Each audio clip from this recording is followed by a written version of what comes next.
When silence steals her son's laughter, Annabelle Westcott discovers hope in the most unlikely place, a slave girl named Juna.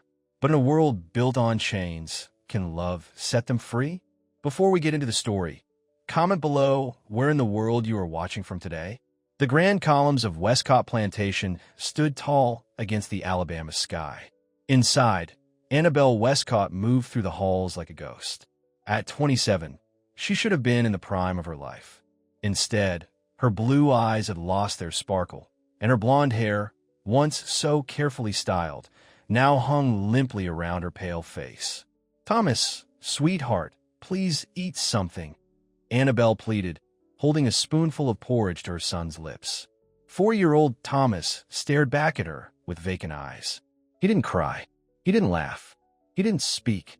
Not since the fever 2 years ago. Annabelle sighed and set down the spoon. "Martha," she called to the nursemaid, "please try to get him to eat while I speak with Mr. Westcott." Martha nodded, taking Annabelle's place beside the boy. "Yes, ma'am." Annabelle made her way downstairs to her husband's study. She knocked softly. "Enter," came the cold reply. Edward Westcott barely looked up from his ledgers as Annabelle stepped into the room. At 45, his face already showed deep lines from years of focusing on business rather than family. "Edward, I've been thinking about Thomas," Annabelle began. "What about him?" Edward asked, not lifting his eyes from the numbers. "It's been 2 years since he spoke. I want to try another doctor. Perhaps someone from Mobile." Edward finally looked up, irritation clear on his face. "We've already spent a fortune on doctors, preachers, and those ridiculous herb women. None of them helped. But enough, Annabelle. The boy is what he is. Perhaps he'll grow out of it. And what if he doesn't?" Annabelle felt tears threatening. Edward returned to his ledgers. "Then we'll deal with it. Now, I have work to do." Dismissed, Annabelle left the study with her head down. As she crossed the main hall, she heard raised voices from the kitchen. Curious, she approached. "I told you to watch that stew." The cook, Mrs. Beatrice, was scolding someone. "Now look what you've done." "I'm sorry, Mrs. Beatrice. The fire was too hot." The voice was warm and melodic, even in apology. Annabelle peered through the doorway. A young black woman was mopping up a spill while Mrs. Beatrice waved a wooden spoon in frustration. "Who is that?" Annabelle asked, stepping into the kitchen. Both women froze. Mrs. Beatrice dropped into a curtsy. "Mistress Annabelle, forgive the mess. We'll have it cleaned up right away." "That wasn't my question," Annabelle said quietly. "Who is she?" "This is Juna, ma'am. She's helping in the kitchen while Esther recovers from her fall." Annabelle studied the young woman. Juna looked to be in her mid-20s, with dark eyes that somehow managed to shine despite the circumstances. She stood straight, not cowering like many of the house slaves did. "I've not seen you before," Annabelle remarked. "No, ma'am," Juna replied. "I usually work in the laundry." Something about her voice caught Annabelle's attention. There was life in it. Before Annabelle could say more, Martha burst into the kitchen, her face flushed. "Mrs. Westcott, Mrs. Westcott, I need help with Master Thomas. He's having one of his fits." Annabelle's heart sank. Thomas rarely showed emotion, but occasionally he would work himself into a silent frenzy, thrashing and gasping for air. "I'm coming," Annabelle said, gathering her skirts. She turned to Mrs. Beatrice. "Send someone up with cool water and cloths." "Yes, ma'am," Mrs. Beatrice nodded. "Juna, go with the mistress. I'll finish cleaning up here." Juna hesitated only a moment before grabbing a pitcher and filling it with water. She grabbed clean kitchen cloths and followed Annabelle up the servant stairs. In the nursery, Thomas was rigid on his small bed, his face red with effort as he tried to breathe through whatever demons gripped him. "Oh, Thomas," Annabelle cried, rushing to his side. She lifted him, patting his back as she'd done countless times before. "Breathe, sweetheart. Please breathe." Martha stood by helplessly. "It started when I tried to make him finish his porridge, ma'am. I'm so sorry." "It's not your fault," Annabelle said, though her voice was tight with stress. "Go rest. You look ill yourself." After Martha left, Annabelle continued trying to soothe her son, but nothing worked. Thomas's face was turning an alarming shade of purple. "May I try something, ma'am?" Juna asked softly from the doorway. Desperate, Annabelle nodded. Juna set down the water and cloths. She approached slowly, then knelt beside the bed. Instead of reaching for Thomas, she began to make a strange noise. Bawk, bawk, bawk. She flapped her arms like chicken wings and tilted her head side to side. Annabelle stared in shock. What are you? Bawk, bawk, bawk, bawk. Juna continued, adding a ridiculous waddle while still on her knees. Thomas's rigid body suddenly relaxed. His eyes focused on Juna. Juna cocked her head to one side, then the other. Bawk. And then the miracle happened. Thomas snorted, a small puff of air that could have been a laugh.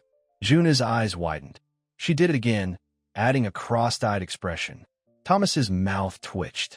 Then, like the breaking of a dam, laughter bubbled out of him. Real laughter. The sound Annabelle hadn't heard in 2 long years. Oh my God, Annabelle whispered, her hand flying to her mouth. Tears streamed down her face. He's laughing. Juna smiled, still making occasional chicken noises as Thomas continued to giggle. His color returned to normal, his breathing steadied, and his eyes finally showed a spark of life. How did you? Annabelle couldn't finish. Juna shrugged. My grandmother taught me. She was a midwife. Said babies come into this world scared, so you gotta make them laugh to keep them here. Annabelle couldn't stop staring at her son. 2 years, she whispered. 2 years of silence. Sometimes the sad gets too big, Juna said softly. Needs something silly to break it up. Thomas's giggles subsided, but he watched Juna with interest. Cautiously, Juna picked up one of his wooden toys, a little horse, and made it prance across the bed covers with exaggerated hops. Horsey says, why walk when you can dance? She said in a funny voice. Thomas's face lit up again. He reached for the toy. Juna gave it to him, and to Annabelle's amazement, Thomas made the horse prance himself, copying Juna's movements. I've tried everything, Annabelle said, her voice breaking. Doctors, preachers, medicines. Sometimes it ain't about fixing, Juna replied. Sometimes it's just about being. Annabelle knew she should be offended by such familiar talk from a slave, but all she felt was gratitude. What's your name again? Juna, Mom. Juna, Annabelle repeated. Would you be willing to help with Thomas? Just for today, while Martha recovers. Something flickered in Juna's eyes. Surprise, perhaps uncertainty. If that's what you want, ma'am. It is, Annabelle said firmly. I'll speak with Mrs. Beatrice. For the rest of the day, Annabelle watched in awe as Juna coaxed responses from Thomas that no one had managed in years. She made shadow puppets on the wall. She sang silly songs. She told simple stories about animals who got into mischief. And Thomas responded. He didn't speak, but he laughed. He pointed. He even clapped his hands. By evening, when it was time for Thomas's bath, Annabelle felt dizzy with hope. She helped Juna prepare the bath water, something she'd never done before. My husband will be returning from town for dinner, Annabelle said as they worked. He doesn't like changes to the household routine. Juna nodded, understanding the unspoken message. I'll be quick, ma'am. No, that's not what I meant, Annabelle said. I want to talk to him first, before he sees you with Thomas. He's very set in his ways. Yes, ma'am, I understand. As they bathed Thomas, he splashed in the water, another new behavior. Juna made a duck sound, and Thomas tried to copy it, producing a garbled quack that made Annabelle gasp. Did you hear that? She asked, grabbing Juna's arm in excitement. He tried to speak. Juna smiled. He's got plenty to say. Just needs to remember how. After Thomas was clean and dressed in his night clothes, Juna began to withdraw. I should get back to the kitchen, ma'am. Wait, Annabelle said. Would you be willing to come again tomorrow? To help with Thomas? Juna hesitated. That would be up to Mrs. Beatrice. And the master. I'll speak with them both, Annabelle promised. She looked at her son, who was peacefully playing with his wooden horse on the bed. Whatever you did today, it's a miracle. Juna shook her head. Not a miracle, ma'am. Just remembering how to be a child. She paused, then added, my grandmother always said laughter is the shortest distance between two people. After Juna left, Annabelle sat beside Thomas, watching him play. For the first time in years, she felt a flicker of hope in her heart. When she heard Edward's carriage arrive, she kissed Thomas on the forehead. "I'll be back soon, sweetheart. Keep playing." Downstairs, Edward was already in his study, a glass of whiskey in hand. "How is town?" Annabelle asked from the doorway. "Productive," Edward replied shortly. "Dinner will be ready soon?" "Yes," Annabelle said. She took a deep breath. "Edward, something happened today. Something wonderful." Edward raised an eyebrow. "Oh," Thomas laughed, Annabelle said, unable to keep the excitement from her voice. He laughed, Edward, and he made a sound, almost like talking. Edward set down his glass. "What brought this on?" "One of the kitchen girls," Annabelle explained. "Martha was ill, so Mrs. Beatrice sent someone else to help. She did silly things, made animal noises," and Thomas responded. Edward frowned. "What kitchen girl?" "Her name is Juna. She usually works in a laundry." "I see." Edward's expression was unreadable. "And you believe this girl is responsible for Thomas's improvement?" "I saw it with my own eyes," Annabelle insisted. "Edward, he hasn't laughed in 2 years. Not since the fever." Edward was silent for a long moment. "Well, that's good news, I suppose." Annabelle stepped further into the room. "I want her to continue working with Thomas." "A laundry girl? As a nursemaid?" Edward shook his head. "That's not appropriate, Annabelle." "But she helped him when no one else could," Annabelle pleaded. "Just for a few hours each day." "Please, Edward." Edward studied his wife. It had been a long time since he'd seen any fire in her eyes. "This means a great deal to you." "It does," Annabelle whispered. "Our son is coming back to us. Don't you want that?" Edward sighed. "Very well, on a trial basis. But she'll still perform her regular duties. And I want to see this improvement for myself." "Thank you," Annabelle said, relief washing over her. "You won't regret it." That night, for the first time in years, Annabelle went to bed with hope in her heart. She fell asleep thinking of Thomas's laughter and of the strange, fierce woman who had somehow broken through her son's silence. In the slave quarters behind the main house, Juna sat on her thin mattress, thinking about the day's events. She hadn't expected to be called to help with the master's son. She certainly hadn't expected to see such sadness in the eyes of the mistress, or to feel such a connection to the silent little boy. "What happened today?" her friend Esther asked from the next bed.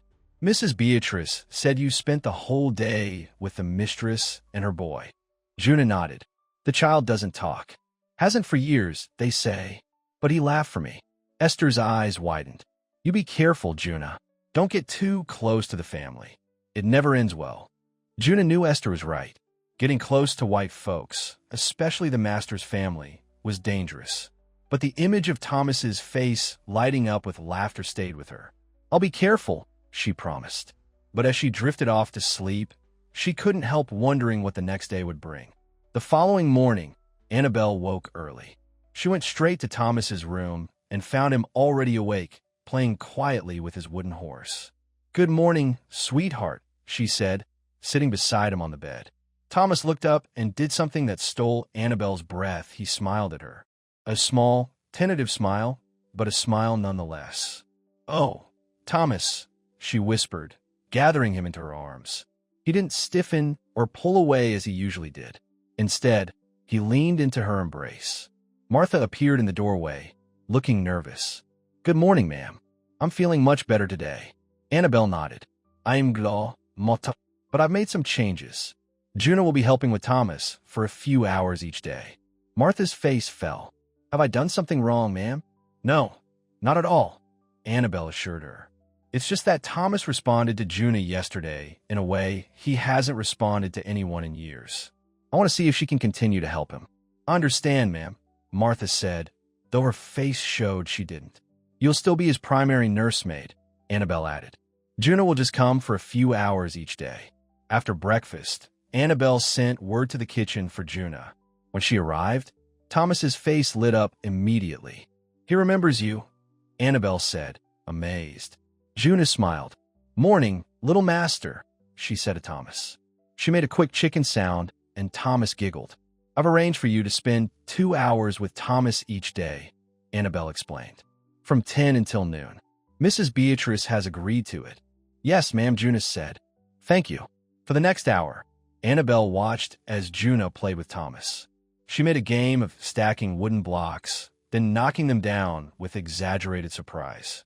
She sang simple songs, encouraging Thomas to clap along. She told stories about clever rabbits and foolish foxes, and Thomas bloomed under her attention. He laughed. He clapped. He even tried to hum along with one of the songs. How do you know what to do? Annabelle asked as they watched Thomas arrange his blocks in a row. Juna hesitated. My grandmother raised me. She was a storyteller. Said stories and songs keep the spirit alive when the body's tired. Your grandmother sounds wise, Annabelle said. She was, Juna replied, a shadow crossing her face. She passed 2 winters ago. I'm sorry, Annabelle said, and meant it. An awkward silence fell between them. A white mistress and a slave, unsure of the boundaries in this new arrangement. Juna broke it by turning back to Thomas.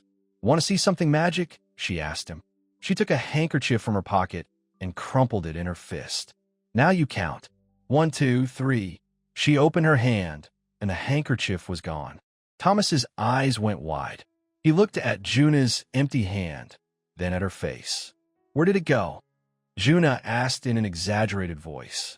She reached behind Thomas's ear and pulled out the handkerchief. There it is. It was hiding. Thomas's laughter filled the room, bright and clear. He reached for Juna's hand, wanted to see the trick again.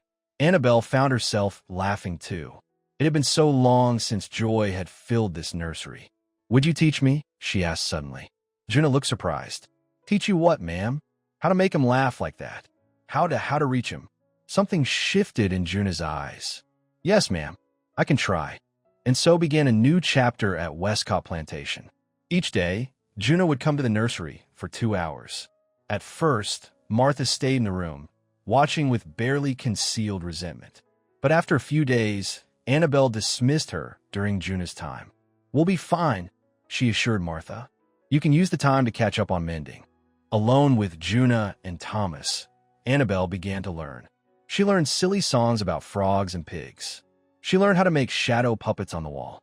She learned that Thomas liked sounds, clapping rhythms, finger snaps, even the soft tap of rain on the window.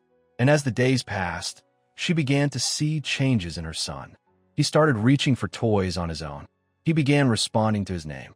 He even tried to mimic words, though they came out garbled. One morning, about 2 weeks after Juna first made Thomas laugh, Annabelle was watching them play a game with buttons. Juna would hide a button in one of her hands, and Thomas would guess which one.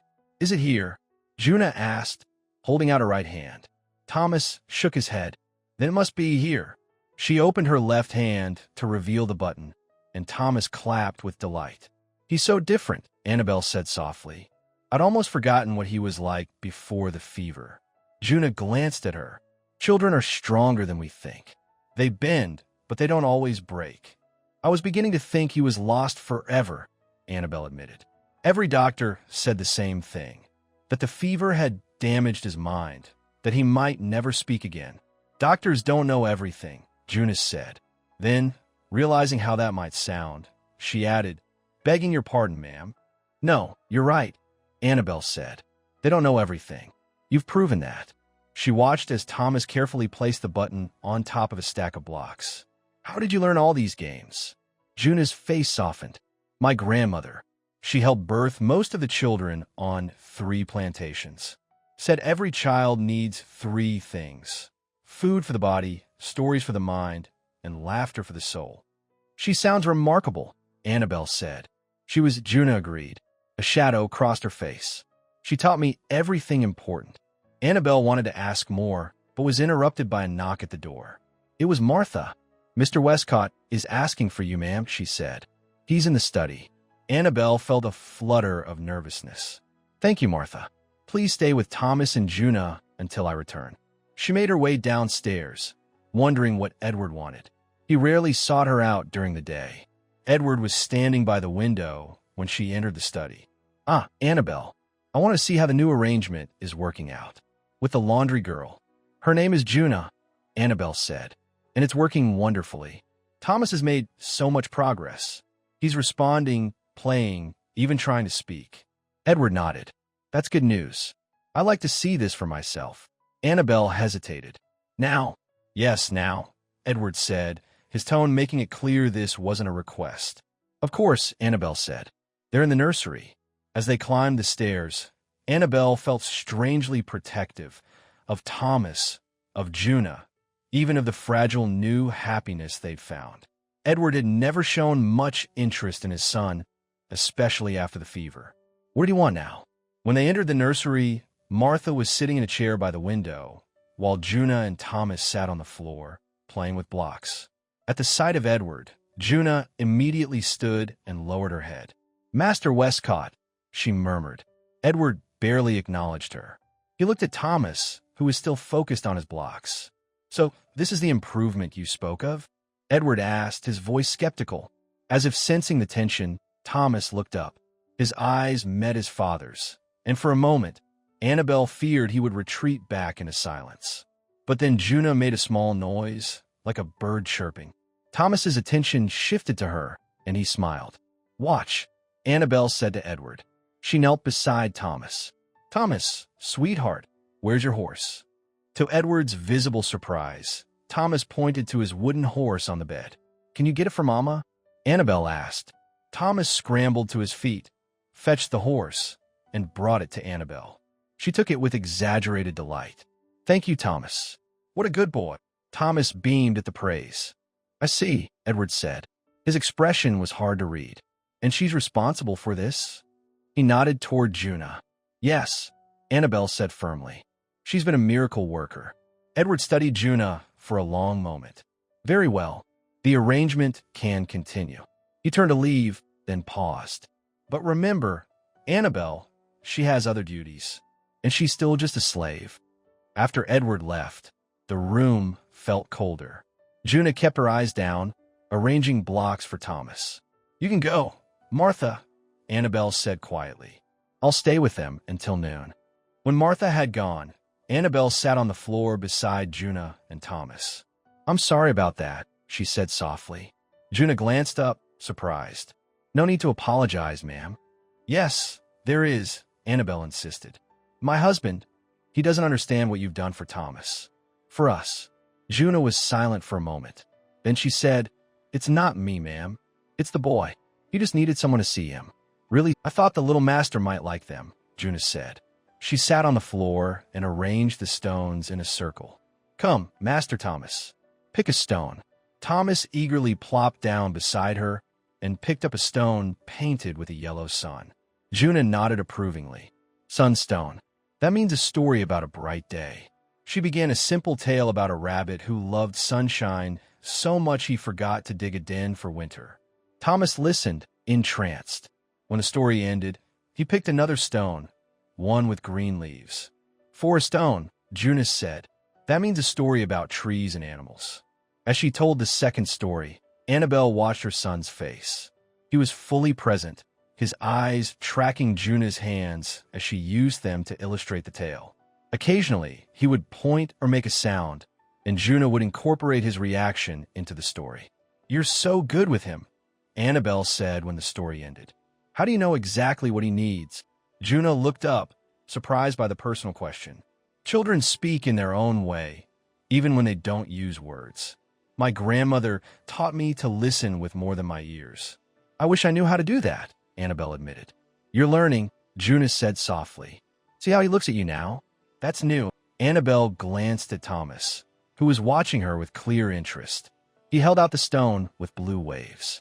I think he wants you to tell a story, ma'am, Juna said. Oh, I couldn't, Annabelle protested. I don't know how. Just say what the stone makes you think of, Juna encouraged. There's no wrong way. Hesitantly, Annabelle took the stone. Blue waves. So a story about water? Juna nodded. About the ocean, maybe. I've never seen the ocean, Annabelle admitted. Never. Juna looked surprised. Annabelle shook her head. I grew up in Montgomery. Then I married Edward and came here. Well, the stone doesn't care if you've seen the ocean, Juna said with a small smile. Just tell a story about what you think it might be like. So Annabelle did. She made up a simple tale about a fish who was afraid of big waves.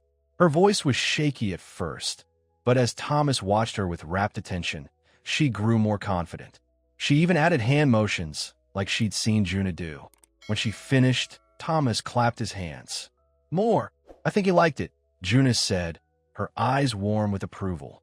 Annabelle felt a strange flutter in her chest. Pride, yes, but something else too. A connection to this woman who had brought such change to her life. "Thank you," she said softly, "for teaching me." Juna lowered her eyes. "It's nothing, ma'am." "No, it's everything," Annabelle insisted. "You've given me back my son." The moment was interrupted by Martha, who appeared in the doorway. "Mrs. Westcott, Mrs. Beatrice says she needs Juna back in the kitchen. Something about preparation for the dinner party tomorrow." Annabelle had forgotten about the dinner party. One of Edward's business associates was visiting with his wife. "Of course," she said, rising. "We'll continue tomorrow, Juna." After Juna left, Annabelle helped Thomas put away the story stones. He seemed reluctant to let them go. "Juna will bring them back tomorrow," she promised. But the next day, Juna didn't come at her usual time. 10 o'clock came and went.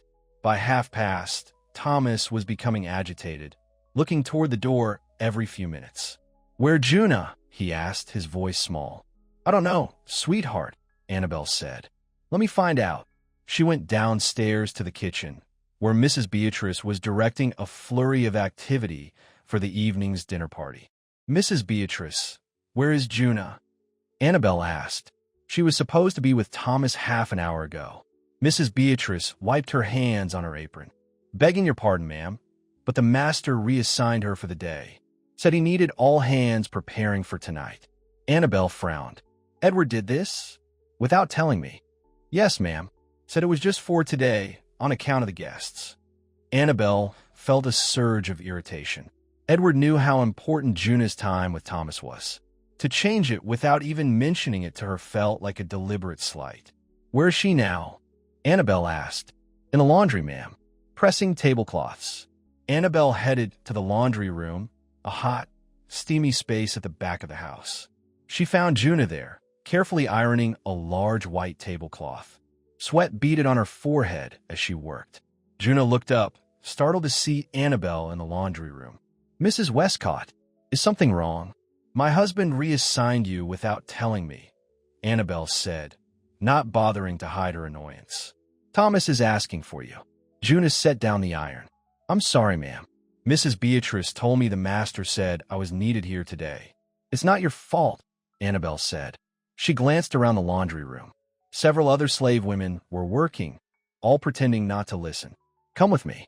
Juna hesitated, but the master said, "I'll speak to my husband," Annabelle said firmly. "Thomas needs you more than these tablecloths do." The other women exchanged glances as Annabelle led Juna from the room. This was new behavior from the usually meek mistress. When they reached the nursery, Thomas's face lit up. "Juna!" he cried, running to her. "Hello, little master," Juna said, kneeling to his level. "I'm sorry I'm late. I need to find Edward," Annabelle said. "Can you stay with Thomas until I return?" "Yes, ma'am," Juna nodded. Annabelle found Edward in his study, reviewing accounts with his overseer, Mr. Patterson. "I need to speak with you," she said from the doorway. "Alone?" Edward looked up, surprised by her tone. "We're rather busy, Annabelle." "It's important," she insisted. With a sigh, Edward dismissed the overseer. "What is it? Why did you reassign Juna without telling me?" Annabelle asked, closing the door behind her. "You know how important her time with Thomas is." Edward leaned back in his chair. "We have guests coming tonight. The house must be perfect." "You could have told me," Annabelle said. Thomas was upset when she didn't come. "Thomas will survive missing one day with the laundry girl," Edward said dismissively. "Her name is Juna," Annabelle said, her voice rising slightly. "And she's the reason our son is speaking again. Doesn't that matter to you?" Edward's eyes narrowed. "Of course it matters. But what also matters is that you seem to be forgetting the natural order of things. She is a slave, Annabelle. Property. She works where I tell her to work. She's a person," Annabelle said quietly. "A person who has done more for our son than all your expensive doctors combined." Edward stood, his face hardening. "I've indulged this arrangement because you insisted it was helping Thomas. But don't mistake my indulgence for weakness. I decide what happens on this plantation. Not you. Annabelle took a deep breath. I've already brought Juna back to the nursery. Thomas needs her. You did what? Edward's voice was dangerously quiet. I went to the laundry and brought her to Thomas. Annabelle repeated, her heart pounding but her voice steady. If you want to punish someone for disobedience, punish me. Not her. Edward stared at his wife as if seeing her for the first time. Finally, he said, she can stay with Thomas for today. But this discussion isn't over, Annabelle. Thank you, Annabelle said stiffly, turning to leave. And Annabelle, Edward called after her. Remember who you are. The mistress of this house shouldn't be visiting the laundry room. Annabelle walked back to the nursery with her head high, though inside she was trembling. She had never defied Edward before, not openly. It was both terrifying and strangely exhilarating. In the nursery, she found Thomas and Juna playing with the story stones again. Thomas looked happier than he had in days. Everything all right, ma'am? Juna asked, her eyes concerned. Yes, Annabelle said, forcing a smile. Everything's fine. But that evening, as Annabelle dressed for the dinner party, she couldn't shake a feeling of unease. Edward had been coldly polite at lunch, but she knew he was angry. Edward Westcott didn't like being challenged, especially not by his wife. Martha helped Annabelle into a pale blue gown and arranged her hair with pearl combs. You look beautiful, ma'am, Martha said, stepping back to admire her work. Thank you, Martha, Annabelle replied absently, her mind still on the confrontation with Edward. Is Thomas asleep? Yes, ma'am. He went down easy tonight. Seemed tired from playing. Annabelle nodded. Good. If he wakes, come get me immediately. Downstairs, Edward was already greeting their guests in the parlor. Mr. James Harrington was a banker from Mobile, interested in financing some of Edward's expansion plans. His wife, Beatrice, was a thin woman with sharp eyes that missed nothing.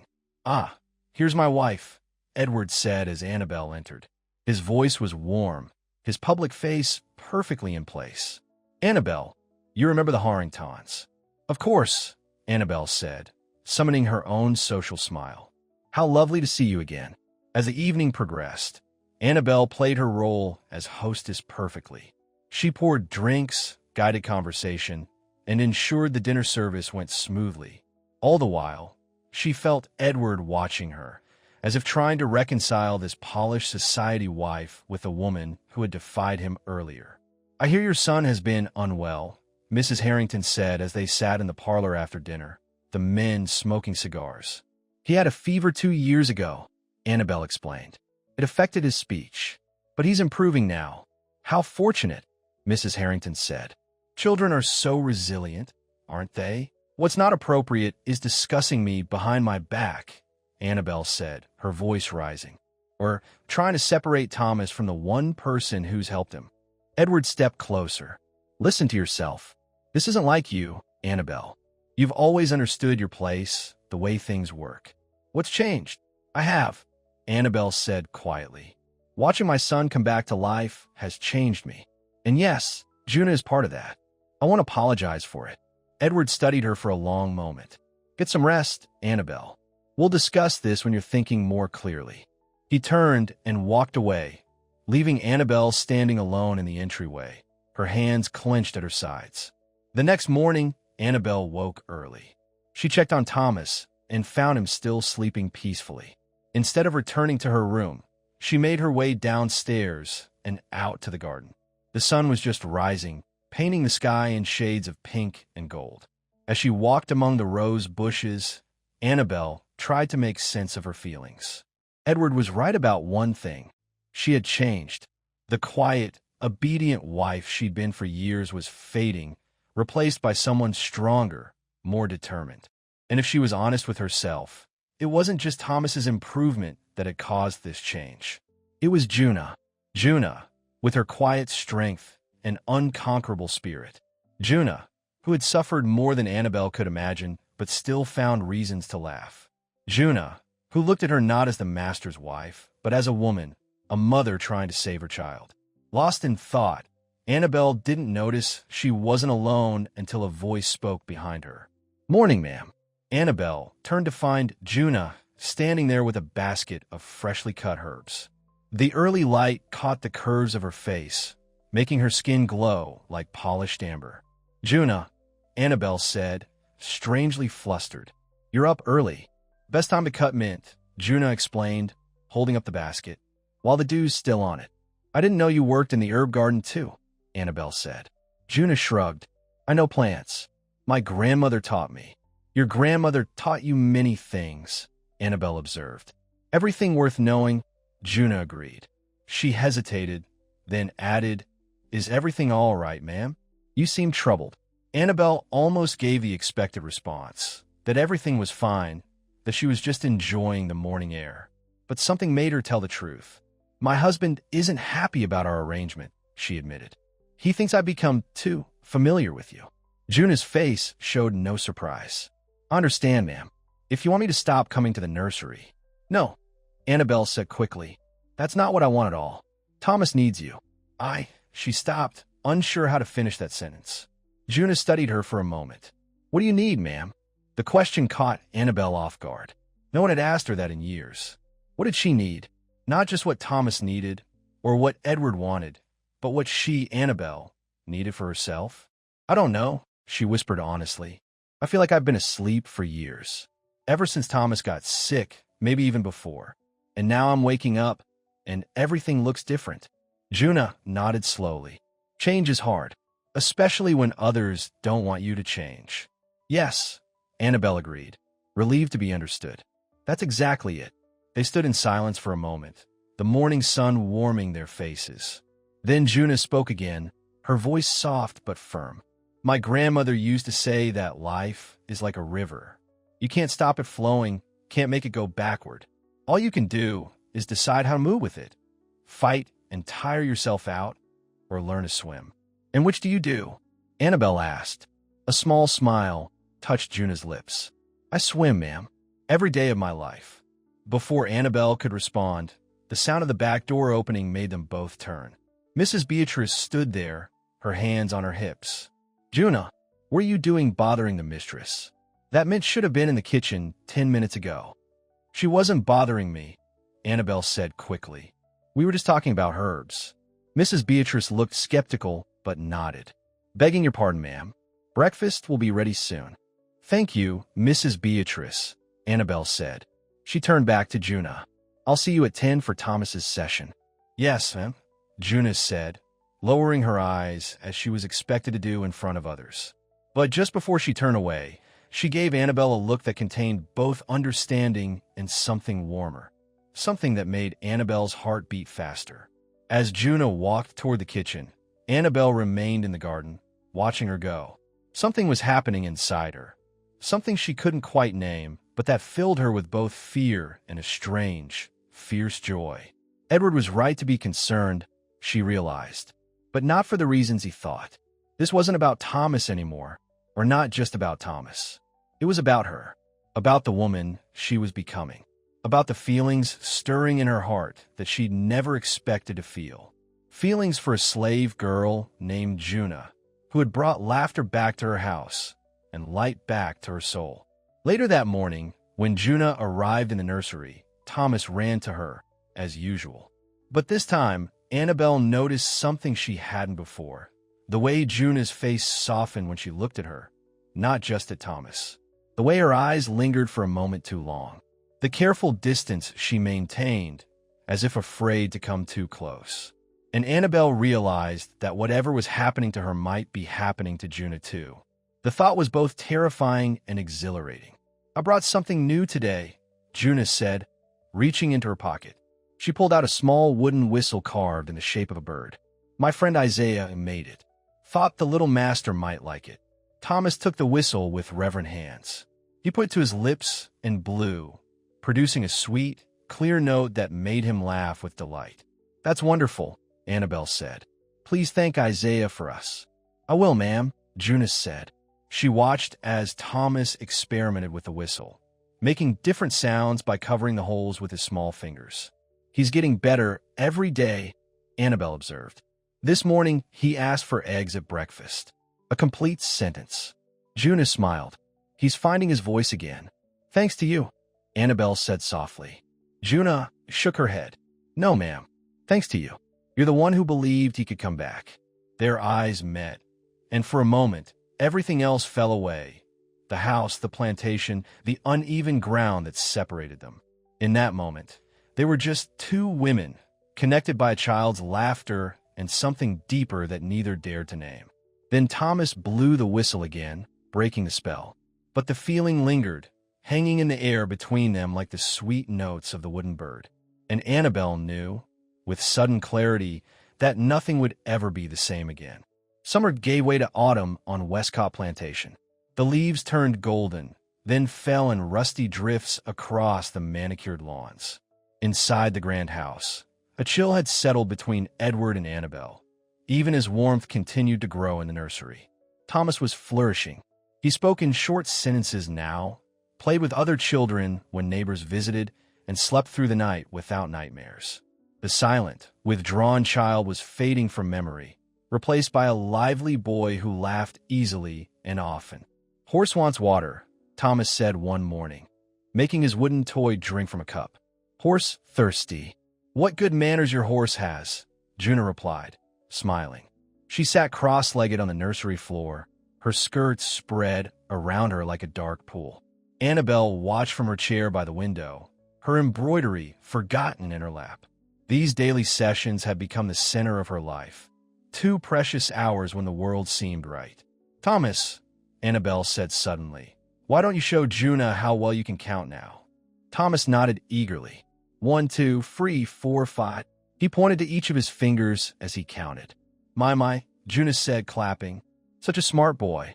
Martha's been working with him, Annabelle explained. She's much better with him now. Learning from you, I think. Juna looked pleased, but embarrassed by the praise. I don't do anything special, ma'am. Yes, you do, Annabelle insisted. You see people, really see them. Their eyes met, and the moment stretched between them like a thread of honey, sweet, golden, fragile.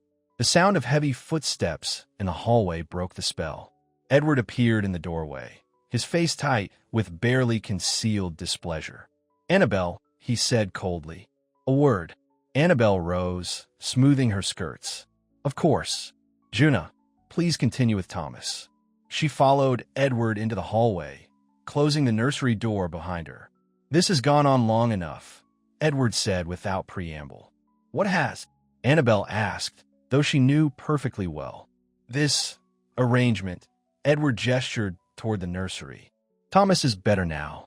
He doesn't need her constant attention. He's better because of her, Annabelle corrected. And he still needs her. Edward's jaw tightened. 2 weeks ago, I overheard you in the garden with her, talking as if you were equals. Annabelle felt her face flush. We were discussing herbs. You were discussing life? Edward snapped. Philosophy. Things no slave should be discussing with her mistress. She's intelligent and insightful, Annabelle said, lifting her chin. Why shouldn't I speak with her? Edward stared at his wife as if she'd grown a second head. Because she is property, Annabelle. Our property. Have you forgotten that? The words hit Annabelle like a slap. No, she said quietly. I'm reminded of it every day. And every day, it feels more wrong. Edward's eyes widened in shock. Wrong? The system that provides our way of life? The system that God himself ordained. Did he? Annabelle asked. Where in the Bible does it say that Juna should be property rather than a person? That her gift should be exploited rather than celebrated? This isn't you talking, Edward said, his voice dangerously low. These are her ideas. She's poisoning your mind.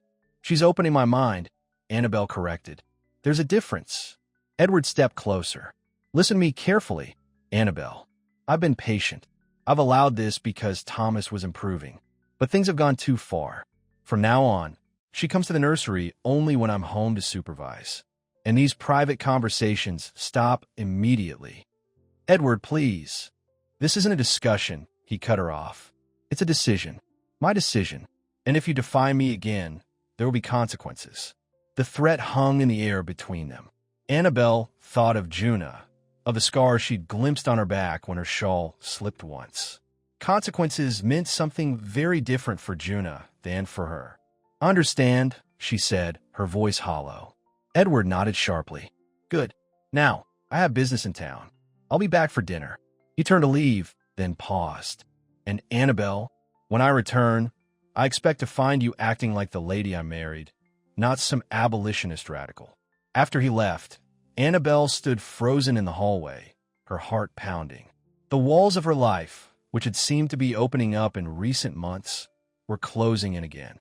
She returned to the nursery to find Thomas showing Juna how he could write his name on a slate. The letters were wobbly, but recognizable. "Look, Mama," he said proudly. "My name." "That's wonderful, sweetheart," Annabelle said, forcing a smile. She caught Juna's eye. "My husband has concerns about our arrangement."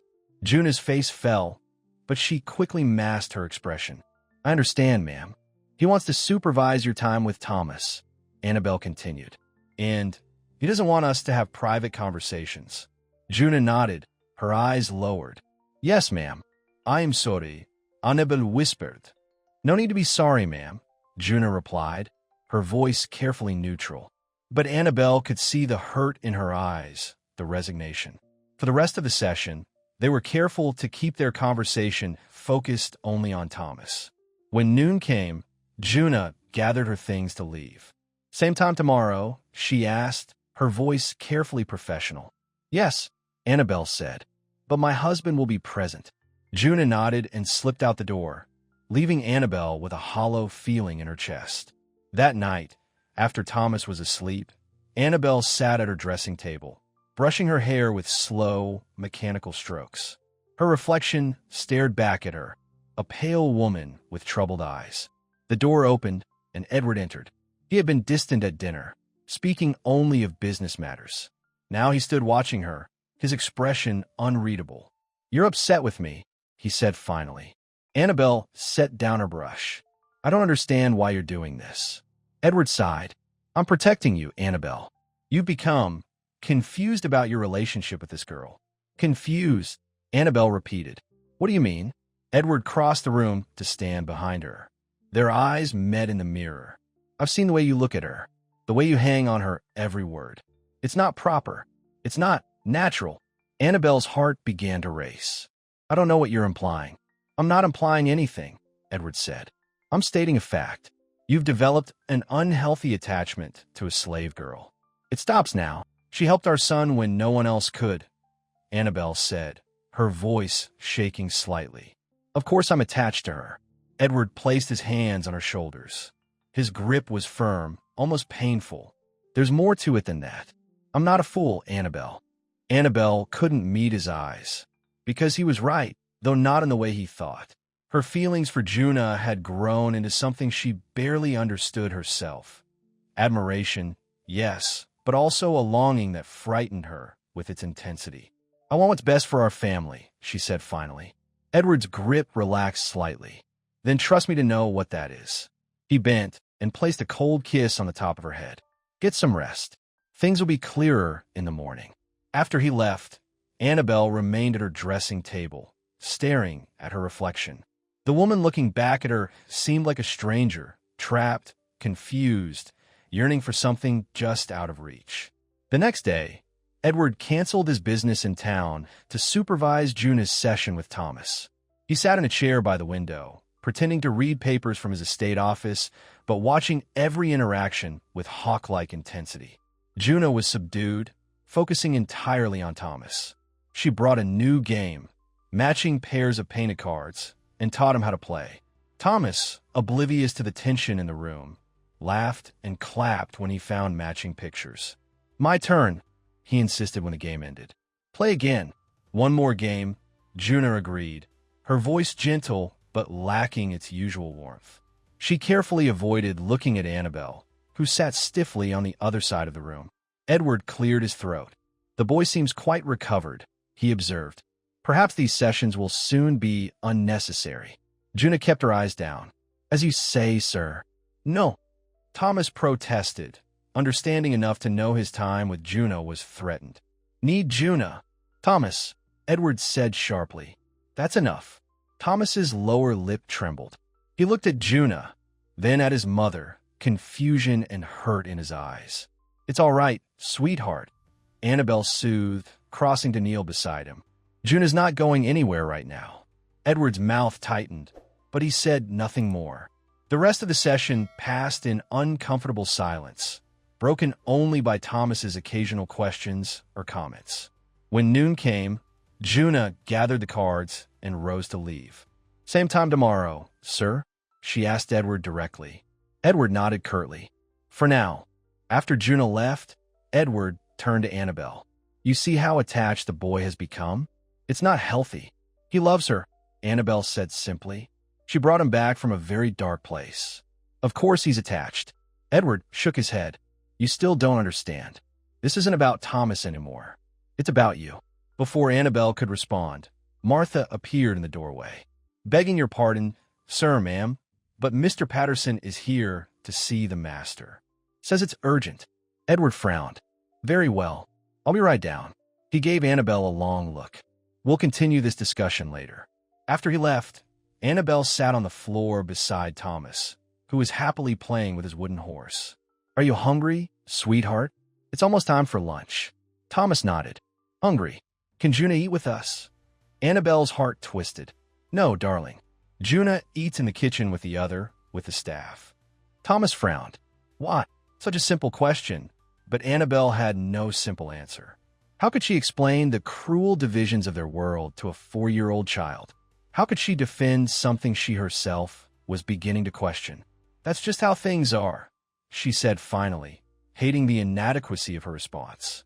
Later that afternoon, while Thomas napped, Annabelle decided to walk in the garden to clear her head. The air was crisp with autumn, the sky a deep, clear blue. As she rounded a corner near the kitchen garden, she came upon Juna, kneeling in the dirt, harvesting the last of the summer herbs before frost could take them. Juna looked up, startled. "Mrs. Westcott." "Annabelle," Annabelle corrected softly. "When no one else is around, please call me Annabelle." Juna glanced around nervously. "The master wouldn't like that." "The master isn't here," Annabelle said. She knelt beside Juna, not caring about the dirt on her skirts. "I'm sorry about this morning. Edward is doing what any master would do," Juna finished for her. "I understand, ma'am." "Annabelle," she insisted again. "And no, you don't understand. Edward thinks there's something improper about our friendship." Juna's hands stilled on the herbs. "Isn't there?" The question hung in the air between them. Annabelle knew the answer, had known it for weeks now, but saying it aloud felt dangerous, irreversible. "I don't know," she whispered. "I only know that when I'm with you, I feel alive again. After Thomas got sick, I thought that part of me was gone forever. But you brought it back, just like you brought back his laughter." Juna looked at her then, really looked at her, without the careful mask she usually wore. "It's the same for me," she admitted, her voice barely audible. "When I'm with you, I forget everything else." Annabelle's heart swelled.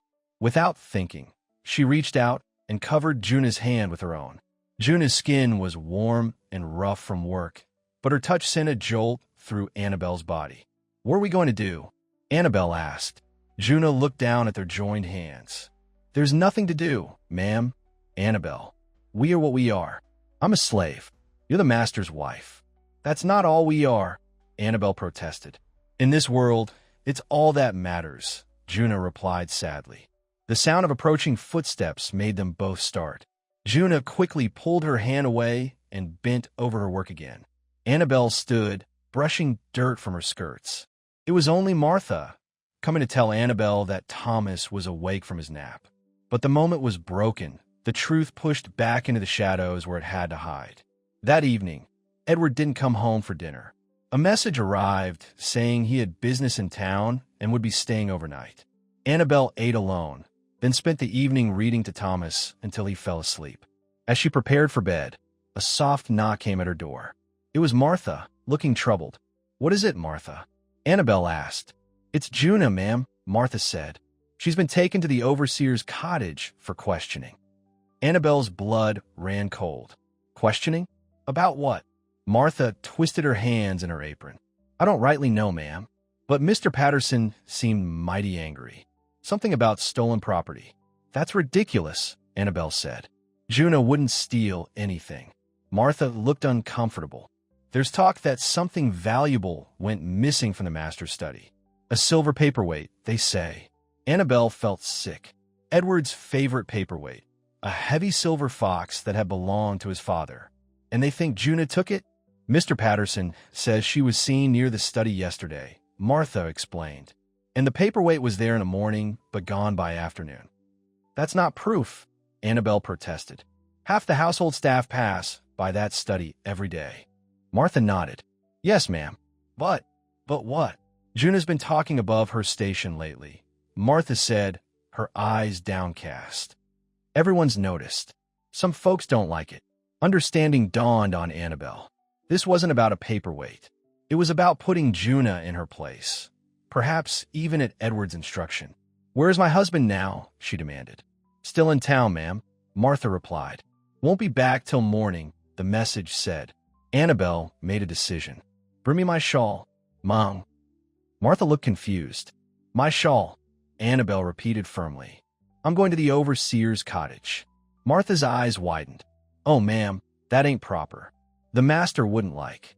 The master isn't here. Annabelle cut her off. And I won't have innocent people punished in my household. 10 minutes later, Annabelle was walking across the darkened grounds toward the overseer's cottage. A light burned in the window, casting long shadows across the path. As she approached, she heard raised voices, Mr. Patterson's angry growl, and another voice responding quietly. Annabelle knocked firmly on the door. The voices stopped abruptly. After a moment, the door swung open to reveal Mr. Patterson, his face flushed with anger or drink or both. Mrs. Westcott, he exclaimed, clearly shocked to see her. What are you doing out at this hour? I understand you're questioning one of my house slaves, Annabelle said coldly. I've come to look into the matter myself. Patterson blocked the doorway. Begging your pardon, ma'am, but this is men's business. The master left me in charge of discipline. Step aside, Mr. Patterson, Annabelle said, drawing herself up to her full height. Or would you prefer to explain to my husband why you refuse to cooperate with his wife? Reluctantly, Patterson moved aside. Annabelle entered the cottage and saw Juna standing in the center of the room, her hands clasped in front of her, her face carefully blank. But Annabelle could see the fear in her eyes, the tension in her shoulders. What's going on here? Annabelle demanded. Property's gone missing, ma'am, Patterson explained. Silver paperweight from the master's study. This one was seen lingering near there yesterday. By whom? Annabelle asked. Patterson shifted uncomfortably. One of the house boys reported it. And that's your evidence? Annabelle's voice dripped with contempt. Hearsay from a child? She ain't denying it, Patterson said stubbornly. Annabelle turned to Juna. Did you take my husband's paperweight? No, ma'am, Juna said quietly. I've never touched the master's things. Were you near his study yesterday? Annabelle pressed. Yes, ma'am, Juna admitted. I was bringing fresh water to the vases in the hallway like I do every day. Annabelle turned back to Patterson. There you have it. She was performing her regular duties. Patterson's face darkened. With respect, ma'am, slaves lie. Especially this one. Got too many ideas above her station. Are you questioning my judgment, Mr. Patterson? Annabelle asked icily. No, ma'am, but then this matter is closed. Annabelle cut him off. The paperweight will turn up somewhere. My husband probably moved it himself. In the meantime, Juna will return to her quarters. Patterson looked like he wanted to argue, but thought better of it. As you say, ma'am, but the master won't be pleased. I'll deal with my husband, Annabelle said firmly. Juna, come with me. Outside, the night air was cold and still. Annabelle walked quickly, Juna keeping pace beside her. Neither spoke until they were halfway back to the main house. Thank you, Juna said finally, her voice barely above a whisper. Did he hurt you? Annabelle asked, stopping to look at her in the moonlight. Juna shook her head. No, you came before. She didn't finish the sentence. She didn't need to. Annabelle's hands clenched at her sides. This is about us, isn't it? Someone noticed something and reported back to Edward. It doesn't matter why, Juna said tiredly. This is how it always ends. People like me don't get to have friends like you. The word friends hung between them, both knowing it was inadequate for what they felt. I won't let them hurt you, Annabelle promised fiercely. Juna gave her a sad smile. You can't stop it. Not forever. The master owns me. Owns all of us. Then we'll leave, Annabelle said impulsively. Take Thomas and go north. I have a cousin in Boston. Annabelle, Juna interrupted gently. Listen to yourself. You're talking about giving up everything. Your home, your position, your life. For what? For freedom, Annabelle said. For you. Juna's eyes shimmered in the moonlight. You don't know what you're saying. Ido, Annabelle insisted. For the first time, I know exactly what I'm saying. What's the point of all this? She gestured to the grand house looming behind them. If we can't be true to ourselves, if we can't love who we love. The word love slipped out before she could stop it. But once spoken, she couldn't take it back. Didn't want to take it back. Juna stared at her, shock and something else, something warm and terrified, in her eyes. You can't say such things, she whispered. I can, Annabelle said. I am. She stepped closer, close enough to feel Juna's breath on her face. Tell me you don't feel the same. Tell me, and I'll never speak of it again. Juna closed her eyes, a tear slipping down her cheek. Of course I feel it, she admitted. Every day, every moment. But it doesn't matter what we feel. The world won't allow it. Then we'll find a world that will, Annabelle said. She reached up and gently wiped away Juna's tear. There has to be a place for us somewhere. The sound of a door opening at the main house made them both start. A figure appeared on the porch. Martha, probably looking for Annabelle. Go, Annabelle whispered. We'll talk tomorrow. Juna nodded and slipped away toward the slave quarters, melting into the shadows. Annabelle watched her go, her heart pounding with fear and something else, something that felt strangely like hope. But as she walked back to the house, reality began to set in. What was she thinking? Run away with a slave? Take Thomas from his home, his father? It was madness. Yet the alternative, going back to her old life, watching Juna suffer for the crime of being loved, seemed even more impossible. Martha met her at the door, wringing her hands. Oh, ma'am, thank goodness you're back. There's a message from the master. Annabelle took the folded paper Martha held out. The message was brief. Returning tonight, not tomorrow. Expect me by midnight. Annabelle's blood ran cold. Edward was coming home early. Had he planned this all along? Set up the accusation against Juna, pretended to leave town, just to see what Annabelle would do? What time is it now? She asked Martha. Just past 11, ma'am, Martha replied. Less than an hour. Less than an hour to decide what to do, what to say. Less than an hour before she would have to face Edward and whatever punishment he had planned. Not for her, but for Juna. Martha, Annabelle said, her voice steady despite her racing heart. I need you to do something for me. Something important. Can I trust you? Martha looked uncertain, but nodded. Yes, ma'am. Go to the slave quarters. Tell Juna to come to the nursery right away. Say it's about Thomas. Then check on Thomas. Make sure he's still asleep. Is something wrong with Master Thomas? Martha asked, alarmed. No, Annabelle assured her. But something's very wrong with everything else. Please, Martha, hurry. As Martha rushed off, Annabelle stood in the entrance hall, her mind racing. She had less than an hour to make the most important decision of her life. Stay and face whatever Edward had planned. Or run, into the night, into the unknown, with a woman she loved and a child who needed them both. She looked around at the grand house that had been her prison for so long. Then she squared her shoulders and headed upstairs to the nursery, to wait for Juna and whatever future they might dare to create together. Annabelle paced the nursery floor, her mind racing with impossible plans. The grandfather clock downstairs chimed the quarter hour, 11:15. Edward would be home soon. When the door opened, she spun around, expecting Juna. Instead, Martha stood there, her face pale. She won't come, ma'am, Martha said. Says it's too dangerous. Annabelle's heart sank. Did you tell her it was urgent? Yes, ma'am. She said. Martha hesitated. She said to tell you that some rivers can't be crossed. The words hit Annabelle like a physical blow. Juna was refusing her mad plan. Perhaps she was right to do so. What had Annabelle been thinking? That they could simply run away together, a white plantation mistress, her son, and a slave woman. It was fantasy, not reality. Thank you, Martha, Annabelle said, her voice hollow. How is Thomas? Sleeping poorly. Mom, Martha repeated. Should I stay with him? Annabelle nodded. Yes, please. I need to prepare for my husband's return. After Martha left, Annabelle sank into the rocking chair by the window. Outside, the moon cast silver light across the plantation grounds. Somewhere out there, Juna was making her own difficult choice. Maybe the wiser choice. But as Annabelle gazed out at the night, movement caught her eye, a figure slipping from the shadows of the slave quarters, moving quickly toward the main house. Juna. Hope flared in Annabelle's chest. She rushed downstairs, opening the back door just as Juna reached it. You came, Annabelle whispered, pulling her inside. I shouldn't have, Juna said, but her eyes told a different story. This is madness. I know, Annabelle admitted, but staying feels even more impossible.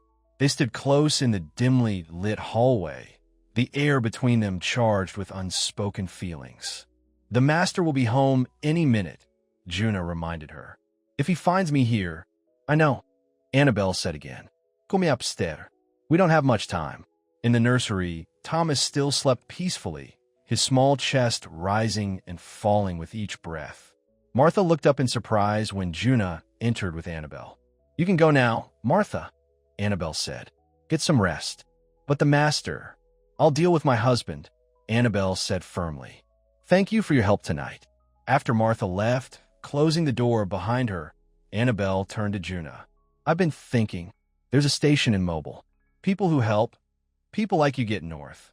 The Underground Railroad, Juna said, nodding. I've heard the whispers. We could go there, Annabelle suggested. All three of us.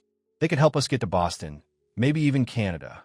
Juna looked at Thomas, sleeping innocently in his bed. You'd take him for his father? From everything he knows, Annabelle followed her gaze. To give him a better life, a truer life. What about your life? Juna asked softly. Everything you'd be giving up? Annabelle took Juna's hands in hers. What life? Being Edward's ornament? Living in a beautiful prison where I have to pretend to be something I'm not? She squeezed Juna's hands. You show me there could be more. You and Thomas both. Juna's eyes filled with tears. Even if we managed to get away, they'd hunt us. The master would never let you go. Or his son. We'd change our names, Annabelle said, the plan forming as she spoke. Become different people. There are communities in the north where we could disappear. As what? Juna asked. What would we be to each other? It was the question Annabelle had been avoiding. I don't know, she admitted. Friends. Family. Whatever we could be. She stepped closer. I can't go back to the way things were. Not now. The sound of carriage wheels on the gravel drive cut through the night. Edward was home. Panic flashed in Juna's eyes. I should go. No, Annabelle said, gripping her hands tighter. If you leave now, he'll find a reason to punish you. Stay here with Thomas. I'll talk to Edward. And say what? Juna asked. Whatever I have to, Annabelle replied grimly. Wait here. Downstairs, Edward was just entering the house, shaking rain from his coat. Annabelle hadn't even realized it had started raining. Annabelle, he said, surprised to see her still awake. You're up late.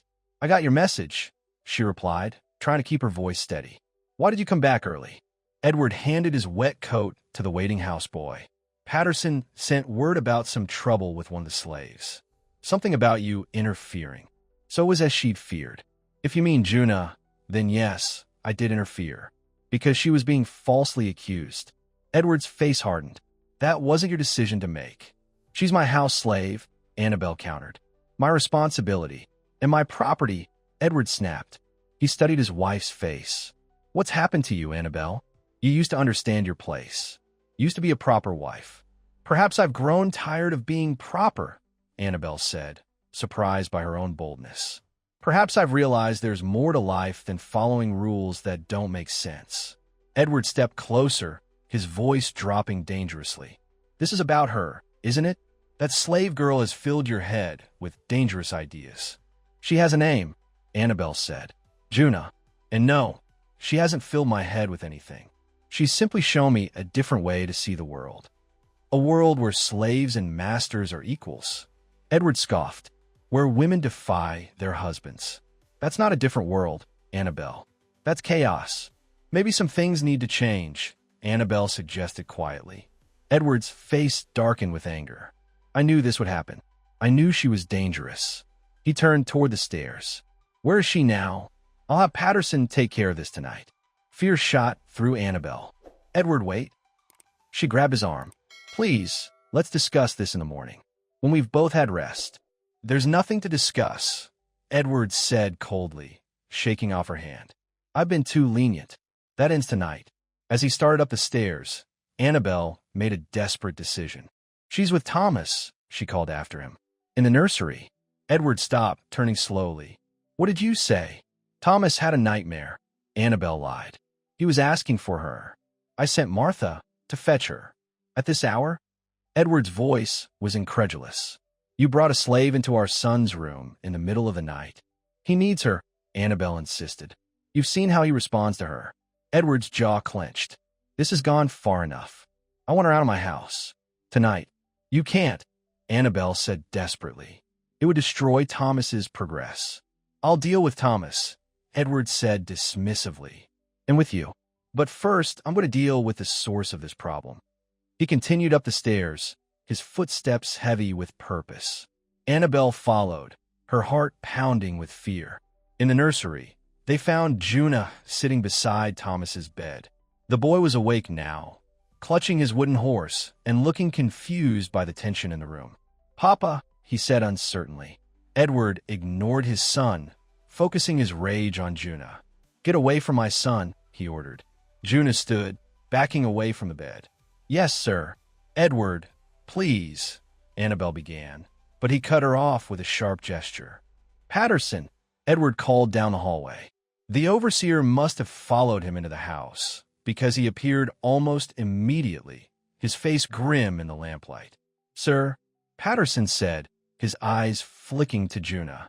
Take her to the carriage house, Edward ordered. Lock her there for the night. Tomorrow, she goes to the auction block in Mobile. No, Annabelle cried, rushing to stand between Juna and the men. Edward, you can't.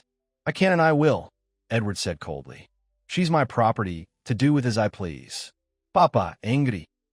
Thomas asked, his voice small and frightened. Juna bad? No, sweetheart, Annabelle said quickly. No one's bad. Your father and I just have a disagreement. Edward turned to his son. Thomas, it's late. Go back to sleep. Juna has to leave now. No. Thomas cried, more forcefully. Want Juna? Juna, stay. See what you've done? Edward accused Annabelle. Made him dependent on a slave girl. He loves her, Annabelle said simply. As do I. The words hung in the air like a thunderclap. Edward stared at his wife in shock. Patterson shifted uncomfortably by the door. And Juna looked at Annabelle with a mixture of terror and something like wonder. What did you say? Edward finally managed, his voice barely above a whisper. Annabelle lifted her chin. You heard me. I love her. Not as a mistress loves a useful slave. Not as one woman appreciates another. I love her in a way I've never loved anyone before. Including you. Edward's face went from pale to red. You've lost your mind, he hissed. You're speaking of unnatural feelings. Abomination. The only abomination here is treating people like property, Annabelle replied, finding strength in finally speaking her truth. In forcing women to marry men they don't love for security and position. You ungrateful. Edward stepped forward, his hand raised as if to strike her. Don't, Juna cried, moving to shield Annabelle. Please, master, don't hurt her. Edward froze, his hand still raised. You dare to give me orders? In my own house. Thomas began to cry, frightened by the raised voices and tension. Look what you're doing to your son, Annabelle said quietly. Is this the man you want him to see? A man who strikes women? Who tears apart the people his son loves? Something flickered in Edward's eyes. Doubt, perhaps, or shame. His hand lowered slowly. Patterson, he said, his voice tight with control. Take Juna to the carriage house as I ordered. We'll deal with this in the morning. Edward, please. Annabelle tried once more. If you ever cared for me at all, I don't want to hear another word. Edward cut her off. You're overwrought, hysterical. In the morning, you'll see reason. Patterson moved forward to take Juna's arm. She didn't resist, though her eyes remained on Annabelle. It's all right, Juna said softly. Don't make it worse. As Patterson led her away, Thomas's cries grew louder. Juna! Want Juna! Annabelle rushed to comfort her son, gathering him in her arms. Shoo, sweetheart, it's going to be all right. Bring her back. Thomas sobbed against his mother's shoulder. Edward watched the scene with cold eyes. You've spoiled him, he said. Made him soft, dependent on a slave for comfort. I've made him human, Annabelle corrected, her voice breaking. Something you seem to have forgotten how to be. Edward's jaw tightened. We'll discuss this in the morning, when you've come to your senses. He turned and left the room, closing the door firmly behind him. Alone with Thomas, Annabelle rocked her son until his sobs quieted to whimpers, then to the deep breathing of sleep. But her own tears continued to fall, silent and hot against her cheeks. What had she done?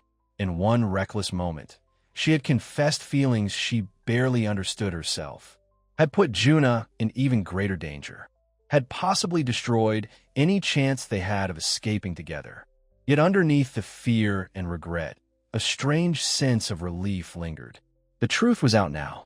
No more pretending. No more living a lie. As Thomas slept in her arms, Annabelle gazed out the window at the carriage house where Juna was imprisoned. The rain had stopped, and moonlight silvered the wet roof. So close, yet so impossibly far away. What would morning bring? Edward would not forgive her declaration. Juna would be sent away, sold to God knows who, to suffer God knows what fate. And Annabelle would be left here, a disgraced wife, a failed mother, a woman who had dared to speak her heart only to lose everything. Unless a plan began to form in her mind. Dangerous, desperate, probably doomed to failure. But the only chance they had. Carefully, Annabelle laid Thomas back in his bed. She kissed his forehead, breathing in the sweet scent of his hair. I love you, she whispered, more than anything in this world. Then she slipped from the room and made her way to her own bedchamber. Edward wasn't there, probably sleeping in his study, unwilling to share a bed with a wife who had shamed him so thoroughly. Working quickly and quietly, Annabelle changed from her nightgown into a simple day dress. She took a small leather bag from her wardrobe and filled it with essentials. A change of clothes for herself and Thomas, the pearl necklace her grandmother had left her, a small amount of money she kept hidden in her sewing box. Next, she wrote 2 letters. One to Edward, explaining her actions but not apologizing for her feelings. One to Martha, thanking her for her years of service and asking her to look after Thomas if the worst should happen. Then, heart-pounding, she made her way downstairs. The house was quiet, the servants long since retired to their quarters. Outside, the night was cool and clear after the rain, the moon casting sharp shadows across the lawn. The carriage house stood separate from the main building, its doors secured with a heavy padlock. But Annabelle knew where the key was kept, in Edward's study, hanging on a hook by the desk. She hesitated outside the study door. If Edward was sleeping there, her plan was finished before it began. Taking a deep breath, she turned the knob slowly and eased the door open. The room was dark and empty. Relief flooded through her. Edward must be in one of the guest rooms, unwilling to face her in their shared bed. Quickly, she found the key and slipped back out into the night. The grass was wet under her feet as she hurried toward the carriage house. Every shadow seemed to hide danger. Every night, sound an alarm about to be raised. At the carriage house door, she fumbled with the key, her hands shaking. The lock finally turned with a heavy click that seemed loud enough to wake the entire plantation. Inside, the air smelled of leather and hay. A lantern burned low, casting golden light across the gleaming carriages that lined one wall.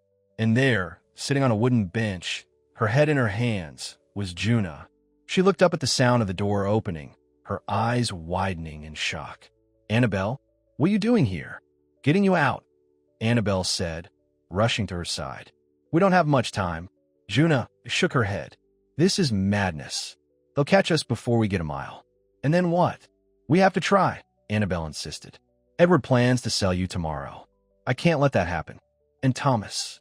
Juna asked. You'd leave your son? The question cut deep. Annabelle had been avoiding thinking about it, focusing only on the immediate need to save Juna. I don't know, she admitted. I want to take him with us. But if we're caught, then he loses both of us, Juna finished softly. Instead of just me. Tears welled in Annabelle's eyes. I can't bear to lose either of you. Juna reached out, touching Annabelle's face with gentle fingers. You've already risked too much for me. I won't let you destroy your life. Or Thomas's. What about your life? Annabelle asked, catching Juna's hand and holding it against her cheek. If Edward sells you, I'll never see you again. Never know what happened to you. I've survived before, Juna said, though her voice trembled. I'll survive again. That's not good enough, Annabelle insisted. Not anymore. Not after. She couldn't finish, the words catching in her throat. After what you said to the master? Juna asked. Did you mean it? Or was it just to protect me? I meant every word, Annabelle whispered. I love you, Juna, in a way I never thought possible. Juna's eyes filled with tears. I love you too. Have for months now. But loving isn't always enough. Not in this world. Then we'll find another world, Annabelle said desperately. Please, Juna, come with me. For a long moment, Juna was silent, her eyes searching Annabelle's face. Then slowly she nodded. All right, but not without Thomas. It's too dangerous, Annabelle protested. If we're caught with him, then we don't get caught, Juna said simply. That boy needs both of us. And you'd never forgive yourself for leaving him. Annabelle knew she was right. The thought of leaving Thomas behind had been tearing her apart. All right, she agreed. We'll get him and go tonight. There's a family in town, the Hendersons. They're Quakers. They might help us reach the station in Mobile.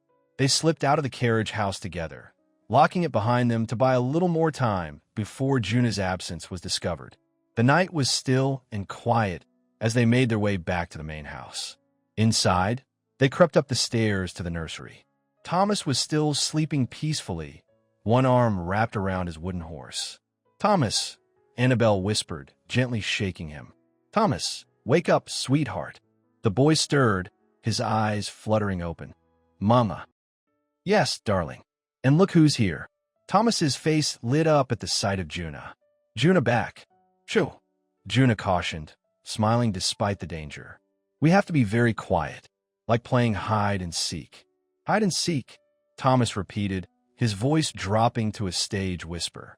That's right, Annabelle said, quickly gathering a few of his things, a change of clothes, his favorite blanket. We're going on an adventure, but we have to be very quiet. We're going, Thomas asked, allowing Annabelle to dress him in day clothes despite the late hour. Somewhere new, Juna told him. Somewhere safe. Thomas seemed to accept this, too sleepy to ask more questions. Annabelle wrapped him in his blanket and lifted him into her arms. Ready? She asked Juna, her heart pounding so hard she was sure it must be audible. Juna nodded, her face resolved. Ready. They made their way back downstairs, freezing at every creak of the old house. At the back door, Annabelle hesitated. Once we step outside, there's no going back, she whispered. I know, Juna said. She looked at Annabelle, then at Thomas, her eyes full of love and fear and determination. But there's no staying either. Not anymore. Annabelle took a deep breath and reached for the door handle. But before she could turn it, a voice spoke from the shadows of the hallway. Going somewhere, they spun around to see Edward standing there, a pistol in his hand. His face was like stone, his eyes cold with rage and betrayal. Edward, Annabelle gasped, instinctively tightening her hold on Thomas.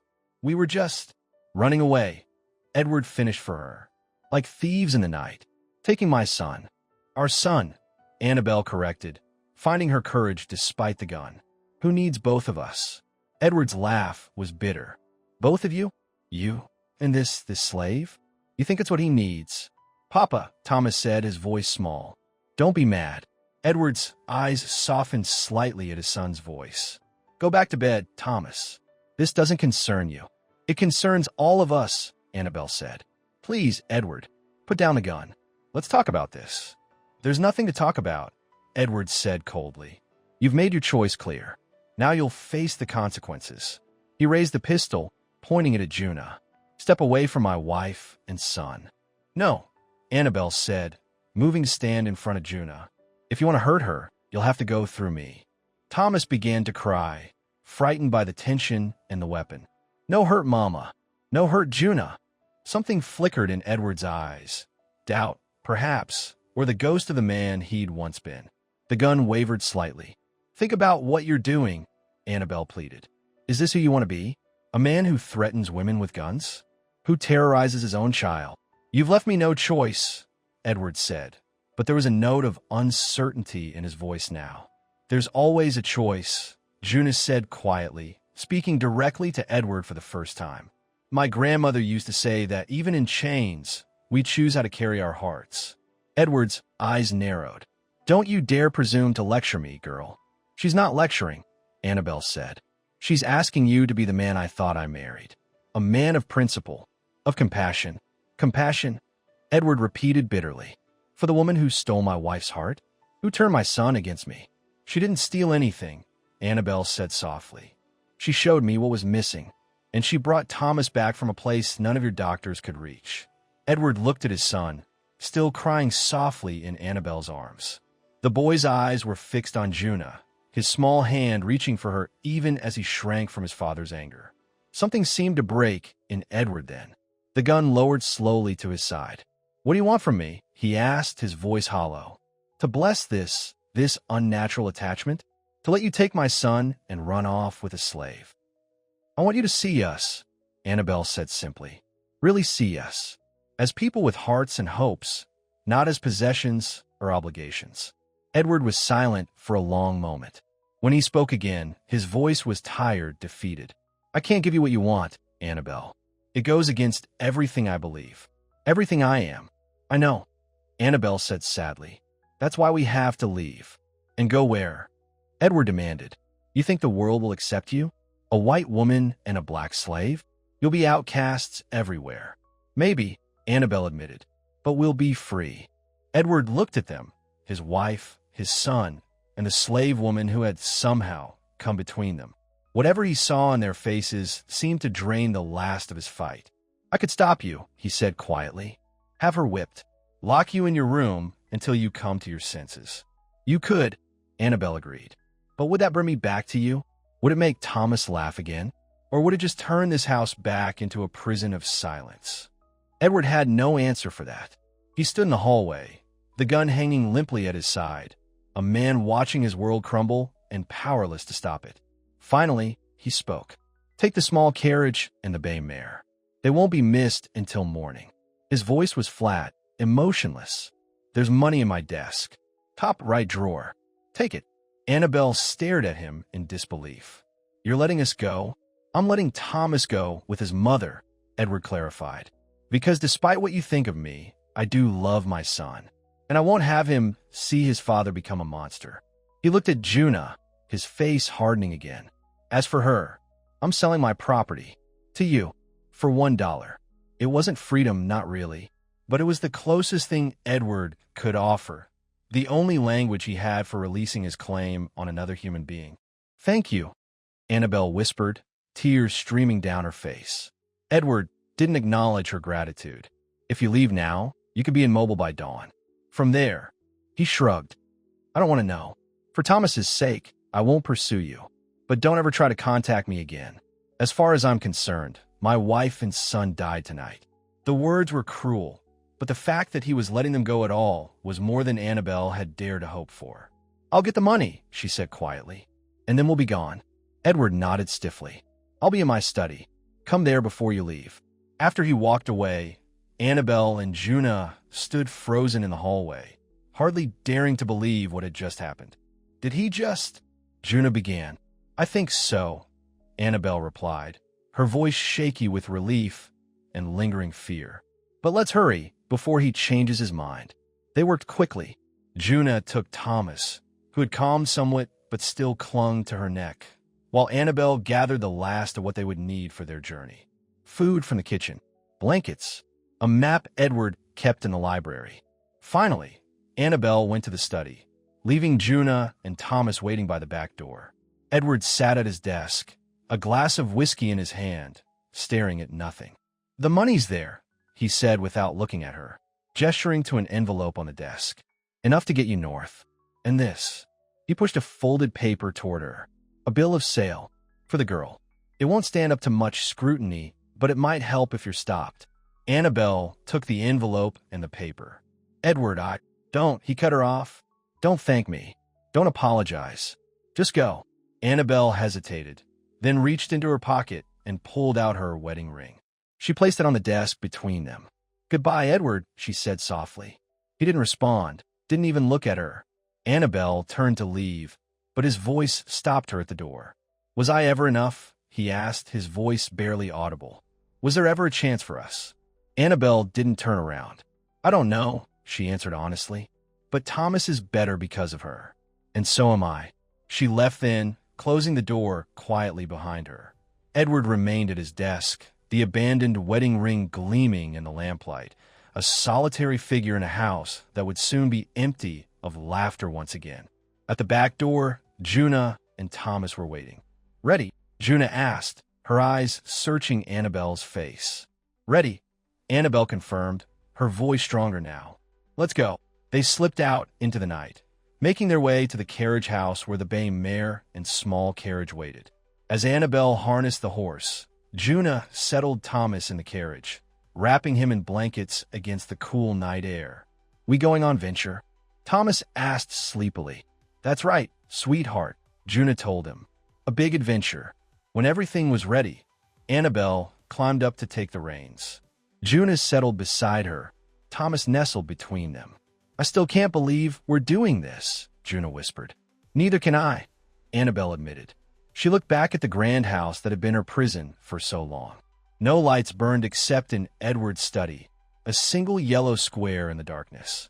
But there's no other choice. Not anymore. She flicked the reins, and the carriage began to move, wheels crunching softly on the gravel drive. As they passed through the gates of Westcott Plantation, Annabelle felt something lifting from her shoulders, the weight of expectations, of propriety, of a life lived for others. Beside her, Juna reached over and took her hand, their fingers intertwining in the darkness. "Where to now?" Juna asked. Annabelle squeezed her hand. "North," she said simply, "to whatever waits for us there." The road ahead was long and uncertain. There would be dangers, hardships, prejudice. Not every boundary could be crossed. Not every truth could be spoken aloud. But they had each other. They had Thomas. And they had hope, fragile as a bird's wing, but just as determined to fly. As the first light of dawn touched the eastern sky, Thomas stirred and pointed excitedly. "Look, sun coming." "Yes," Annabelle said, smiling at her son. "A new day." Juna began to hum softly, one of the songs she used to sing in the nursery, a melody about freedom and flight. Thomas joined in, clapping his hands to the rhythm. And as the sun rose higher, painting the world in golden promise, their laughter mingled with the song, bright and clear and free at last. The end.